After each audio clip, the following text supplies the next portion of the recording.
জয় নিতাই, জয় গৌর। আজকে শ্বেতচন্দনের জন্ম কখন হয়, রক্তচন্দনের জন্ম কখন হয়, সিঁদুরের জন্ম কখন হয়, এই লীলার বর্ণনা করব। একদিন শ্রীকৃষ্ণ বৃন্দা দেবীর সঙ্গে কথা বলছিলেন। সেই মুহূর্তে রাধারানী এসে দেখে পেলেন এবং বৃন্দা দেবীকে সঙ্গে সঙ্গে অভিশাপ দিয়ে দিলেন যে গঙ্গা দেবী পৃথিবীতে আসতে হবে। তো অভিশপ্ত হয়ে গেল গঙ্গা দেবী আমাদের এই মর্তধামে পৃথিবীতে এসেছিলেন। এ থেকে বিস্তারিতভাবে বর্ণনা করব কিভাবে শ্বেতচন্দনের জন্ম হয়, রক্তচন্দনের জন্ম হয়। আমি একটা একটা করে বলছি। শ্বেতচন্দনের জন্ম কেমনে হয়, রাধাকৃষ্ণের জন্ম কেমন, রক্তচন্দনের জন্ম কেন কখন হয়, সিঁদুরের জন্ম কখন হয়। কৃষ্ণ একদিন রাধাকে ছেড়ে বিরজার কুঞ্জে লীলা করতে গিয়েছিলেন। শ্রীদামকে দরজায়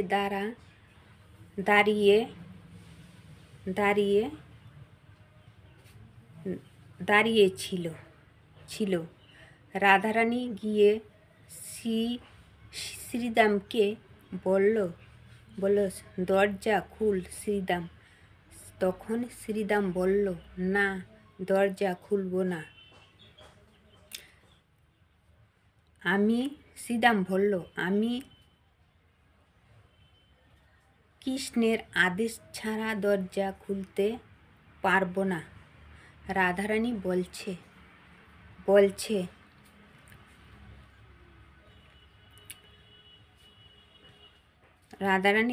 বলছে শ্রীদাম দরজা খুল। শ্রীদাম বলল, না, আমি দরজা খুলতে পারব না। তখন রাধারানী যখন জোর করে ঢুকতে গিয়েছিল দরজা খুলতে, শ্রীদাম বলল, না, আমি পারব না। রাধারানী যখন জোর করে ঢুকতে গিয়েছিল শ্রীদাম তখন রাধারানীকে জোর করে আছাড় দিয়ে রাধারানীকে মাটিতে ফেলে দিলেন। শ্রীদাম সঙ্গে সঙ্গে রাধারানীকে বলল, কেমন লাগলো শাস্তি পেয়েছিলে? রাধারানী শ্রীদামকে বলল, শ্রীদাম, তুই দৈত্যের মতো আচরণ করেছিস আমার সঙ্গে। আমি তোকে অভিশাপ দিলাম, তোর যেন দৈত্যকুলে জন্ম হয়। শ্রীদাম হলো শঙ্খচূড় দৈত্য। রাধারানীর অভিশাপে শ্রীদাম শঙ্খচূড় দৈত্য হয়ে পৃথিবীতে আসলেন। শঙ্খচূড় দৈত্যের বিয়ে হলো তুলসীর সঙ্গে। তুলসী হলো পবিত্র নারী, তার শঙ্খচূড় দৈত্যের সঙ্গে বিয়ে হলো কেন? একদিন গণেশের অভিশাপে তুলসী গণেশকে বিয়ে প্রস্তাব দিয়েছিলেন। গণেশ বলল, না, আমি তোমাকে বিয়ে করতে পারব না। তুলসী তখন বলেছিল, সব পূজাতে আমি যাব, কিন্তু তোমার পূজাতে আমি যাব না। আপনারা সবাই লক্ষ্য রাখবেন, যখন ব্রাহ্মণে পূজা করে সব দেবীকে তুলসী দেওয়া হয়, কিন্তু গণেশকে তুলসী দেওয়া হয় না কেন? এই জন্য যে বৃন্দা দেবী যেতে চাচ্ছিলেন না। বৃন্দা দেবী গণেশের পূজা যেতে রাজি নয়। তখন তুলসী বলেছিলেন, সব পূজাতে যাব, কিন্তু তোর পূজাতে আমি যাব না। গণেশ তুলসীকে অভিশাপ দিয়েছিল, তোর দৈত্য স্বামী হোক। গণেশ তুলসীকে বলেছিল তোর দৈত্য স্বামী হোক। তখন হোক, সেই জন্য তুলসী শঙ্কচূড় দৈত্যের সঙ্গে বিয়ে হয়েছিলেন। শ্রীরাম রাধারানীকে বলেছিল, তুমি যখন এখানে ছুটে এসেছিলে আমি তোমাকে অভিশাপ দিলাম, তুমি 100 জন্ম 100 বছর কৃষ্ণ দেখা পাবে না। 100 বছর। এইদিকে তো গণেশ দেবীকে অভিশাপ দিয়ে দিলেন যে তোর দৈত্য স্বামী হোক। আর এইদিকে শ্রীরাম রাধারানীকে বলেছিলেন, মানে রাধারানী সেখানে এসেছিলেন, বলেছিলেন যে তুমি যখন এখানে ছুটে এসেছ, শ্রীরাম রাধারানীকে বললেন তুমি যখন এদিকে ছুটে এসেছিলে আমি তোমাকে অভিশাপ দিলাম, তুমি 100 বৎসর কৃষ্ণ ছাড়া হয়ে যাবে। শ্রীরাম রাধারানীকে অভিশাপ দিয়ে দিলেন যে 100 বৎসর যেন তিনি কৃষ্ণের দর্শন না পায়। বৃন্দাবন ছেড়ে মথুরায় গিয়েছিল। যখন রাধারানী জোর করে বিরজার কুঞ্জে ঢুকে গেল, রাধারানী জোর করে ঢুকে গেল, বিরজার কুঞ্জে লীলা করছে। বিরজা দেখল এখন আমি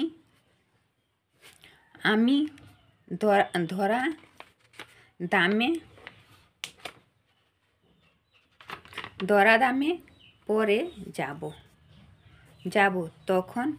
তখন জল রূপে ধারণ করল নদীর রূপ। বিরজা কুঞ্জের মধ্যে নদীর রূপ ধারণ করল। বিরজা কি করলেন, যেখানে লীলা করছিলেন সেখানে মানে নদী রূপে ধারণ করেছিলেন।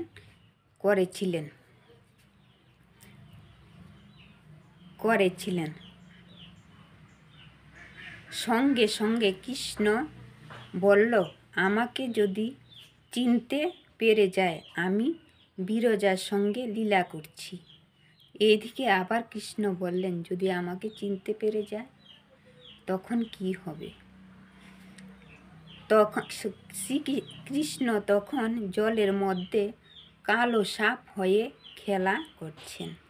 কৃষ্ণ তখন কালো সাপ হয়ে খেলা করছেন।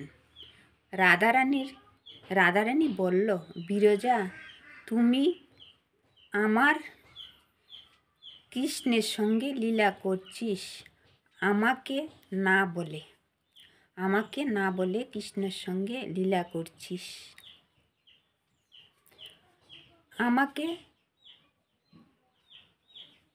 আমাকে না বলে বিরজা আমার কাছে ক্ষমা চেয়ে নিতে পারতি। যদি নদী না হয়ে আমার কাছে ক্ষমা চেয়ে নিতি তবে আমি তোকে মুক্ত করে দিতাম।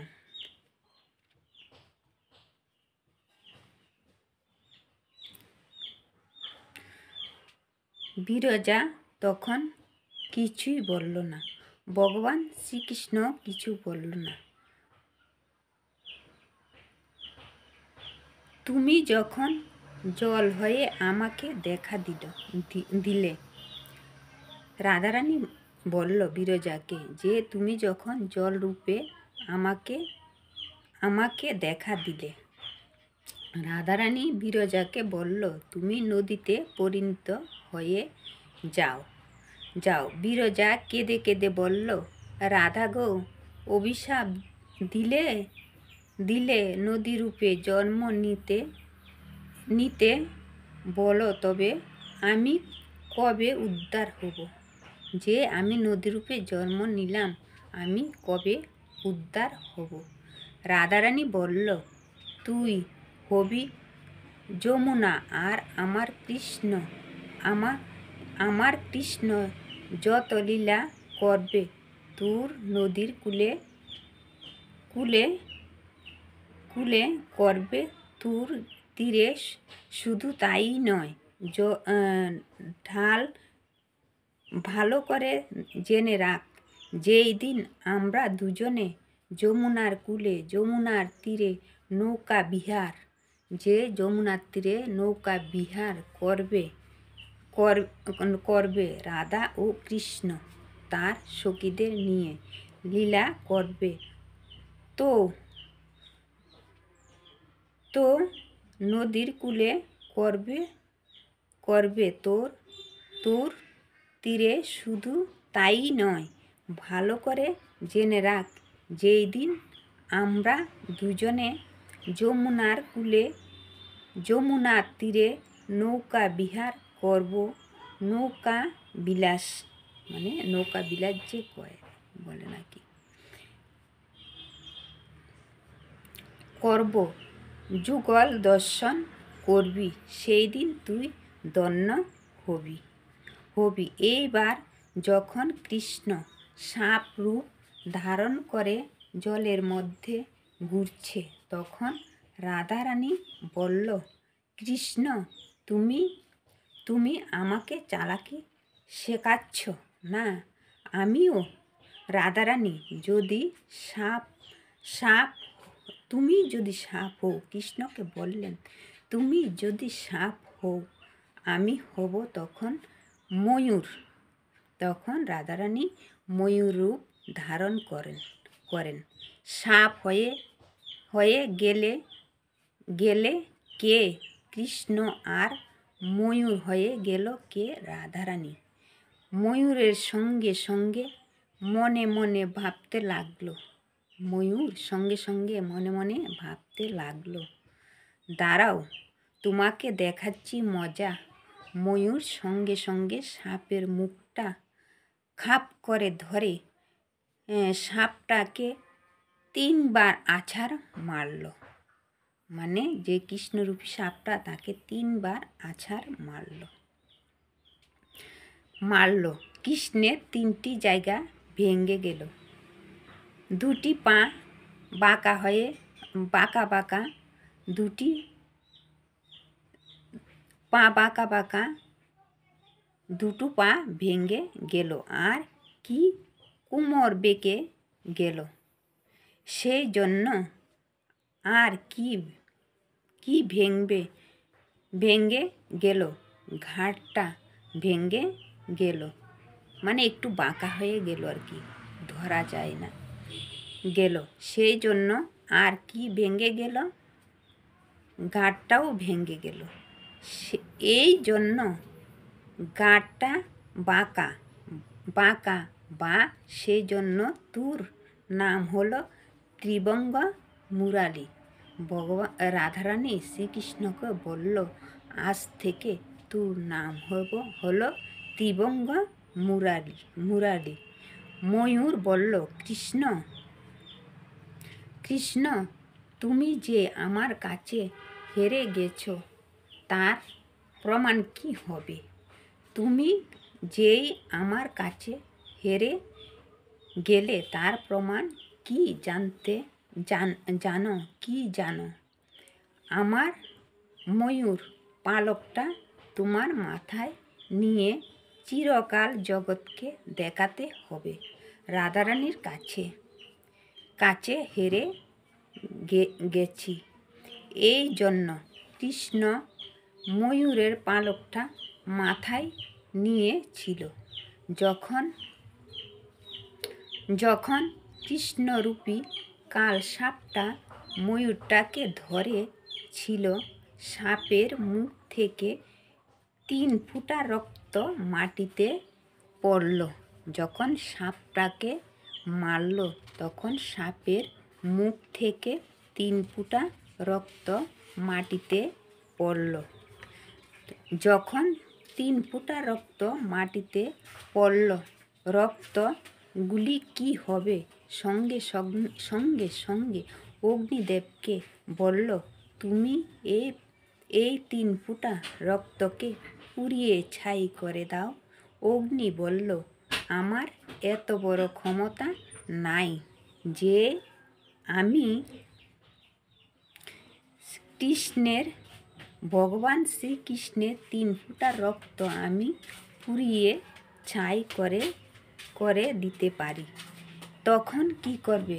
গঙ্গা মাকে আহ্বান করলেন। গঙ্গা দেবীকে বলল, মা, তুমি এই 3 ফোঁটা রক্ত জলে ভাসিয়ে নিয়ে যাও। আমার ক্ষমতা নাই। গঙ্গা মা বলল, আমার ক্ষমতা নাই ভগবানের এই 3 ফোঁটা রক্ত জলে ভাসিয়ে দিতে। আমার ক্ষমতা নেই এই পৃথিবীতে। তাই তাই তাই ওগো পৃথিবী মাতা, তখন পৃথিবীকে ডাকলো। ওগো পৃথিবী মাতা, তুমি কি করবে? তবে তোমরা যদি অনুমতি দাও তবে আমি একটা কাজ করতে পারি। তোমরা যদি অনুমতি দাও তবে আমি সেই কাজটা করে যাব। তখন আমরা এই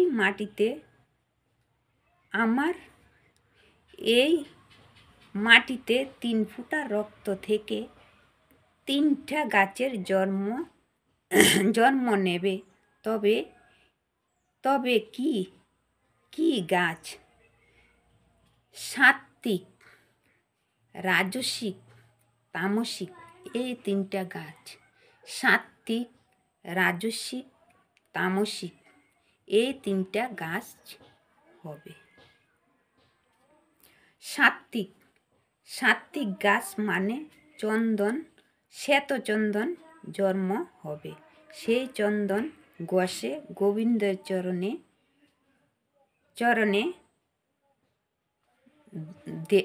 দিলে তবে কিছুটা মুক্তি পাওয়া যাবে। আর তামসিক, 2 নাম্বার তামসিক গাছ, তার থেকে জন্ম হলো রক্তচন্দন। যে মা কালীর পূজাতে দেখবেন, দুর্গা পূজাতে দেখবেন রক্তচন্দন লাগে।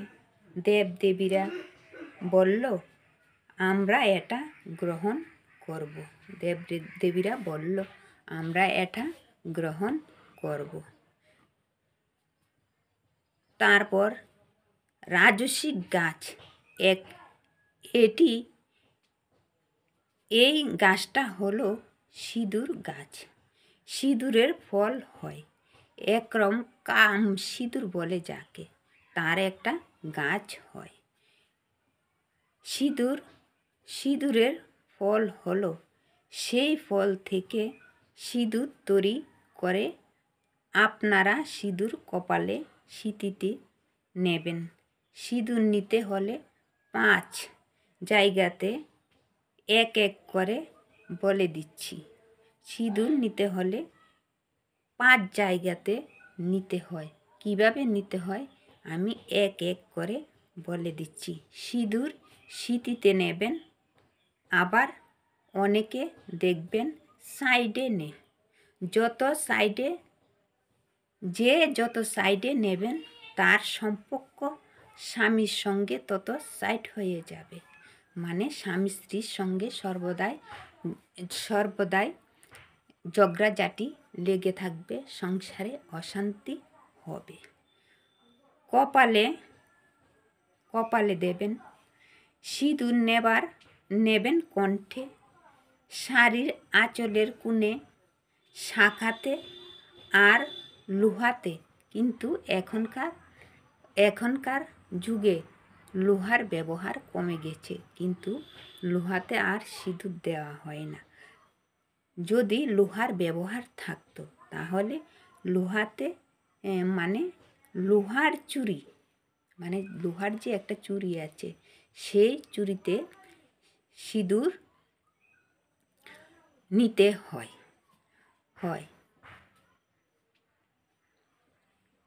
এই 5 জায়গায় সিঁদুর নেবেন, তবে লাভ আছে।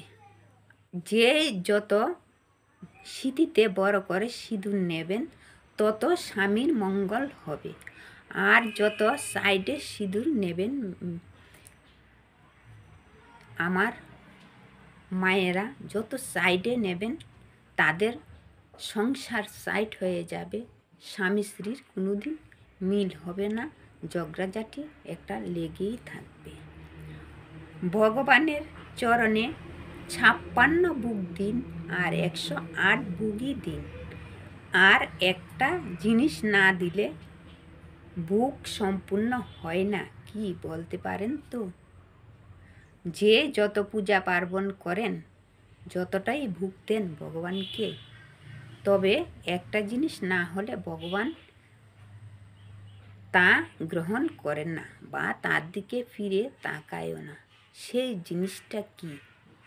সেই জিনিসটা বলছি সেই জিনিসটা হলো তুলসী পাতা।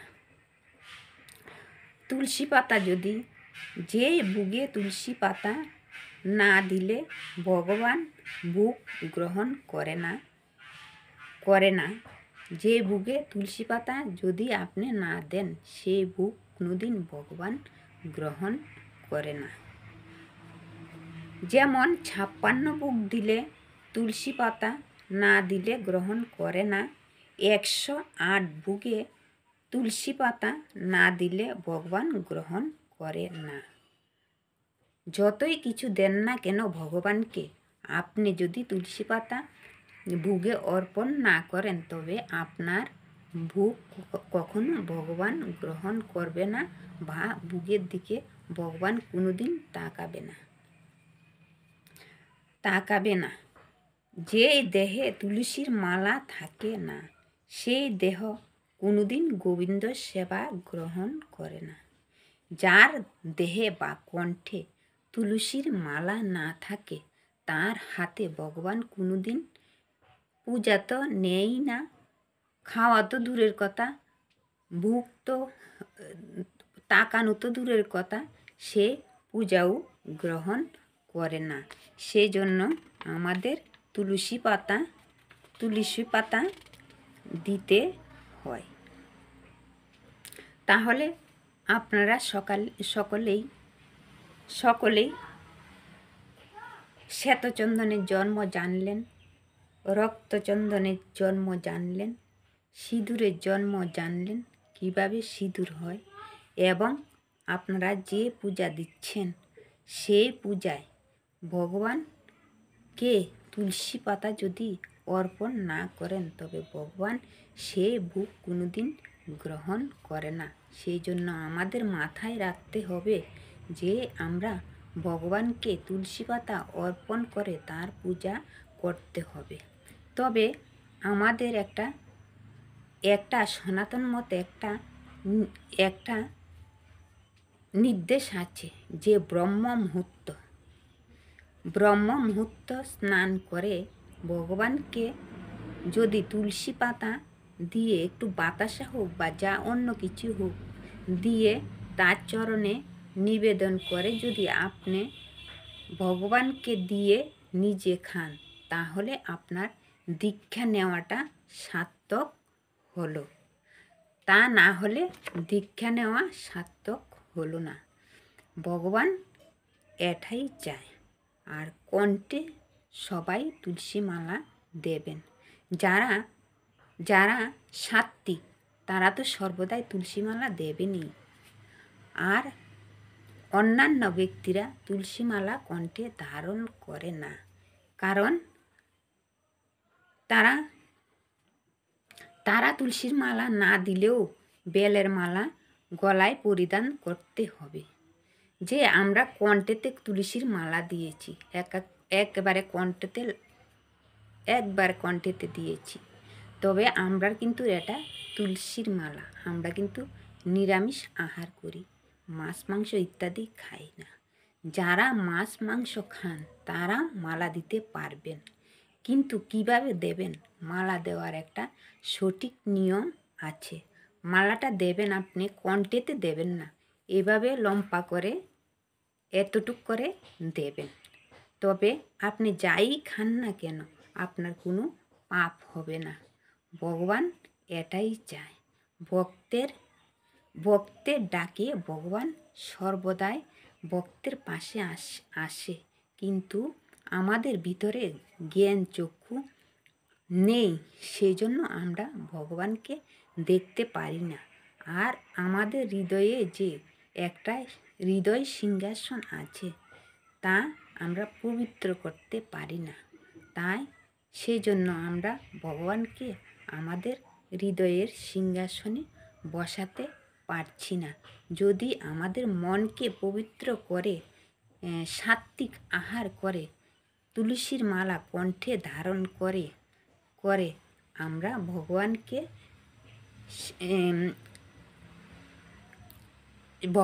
পূজা দিই, তবে ভগবান সেই পূজার গ্রহণ করবে।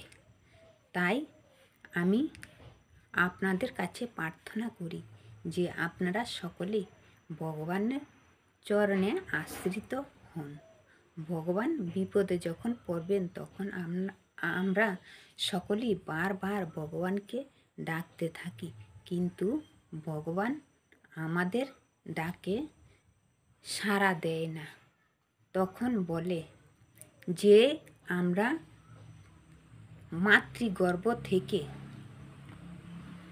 পৃথিবীতে এসেছি শর্ত করে যে হে ভগবান, আমাকে মর্তধামে পাঠাও, আমি মর্তধামে গিয়ে তোমার পূজা করব, তোমার সেবা করব, তোমার চরণে আশ্রিত থাকব, তোমার গুণগান সর্বদাই করব।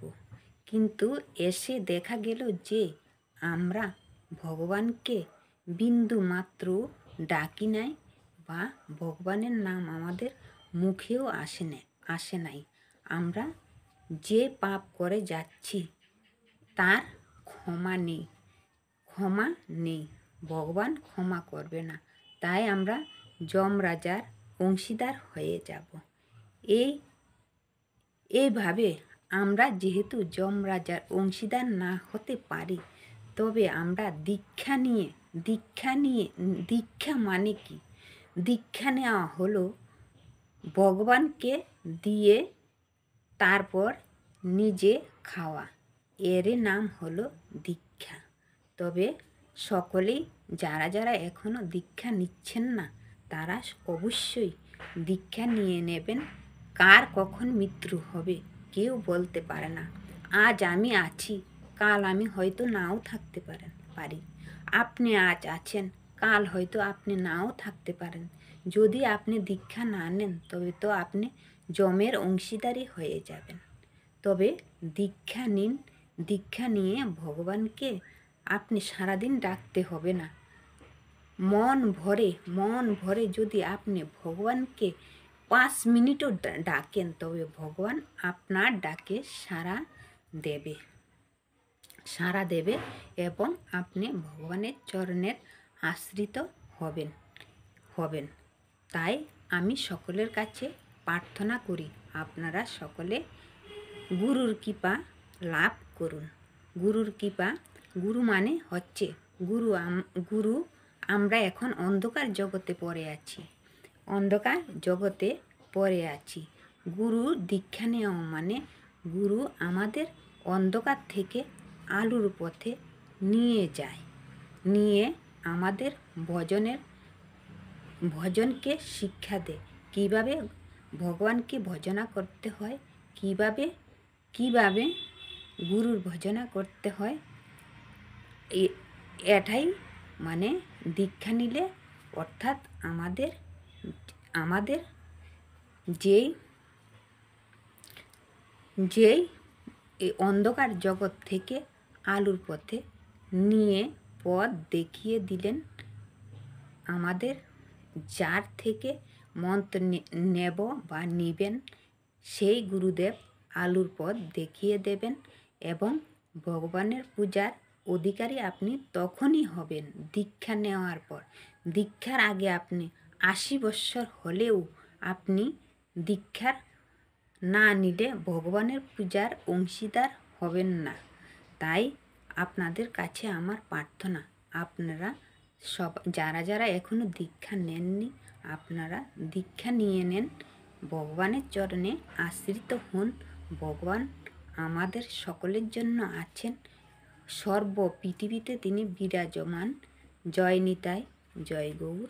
বড়দের প্রতি রইল আমার স্নেহ আশিস, বড়দের প্রতি রইল আমার নমস্কার এবং ছোটদের প্রতি রইল আমার স্নেহ, আন্তরিক ও ভালোবাসা। যদি ভুল হয়ে থাকে আমার, নিজ গুণে কৃপা করে ক্ষমা করে দেবেন। জয় নিতাই, জয় গৌর।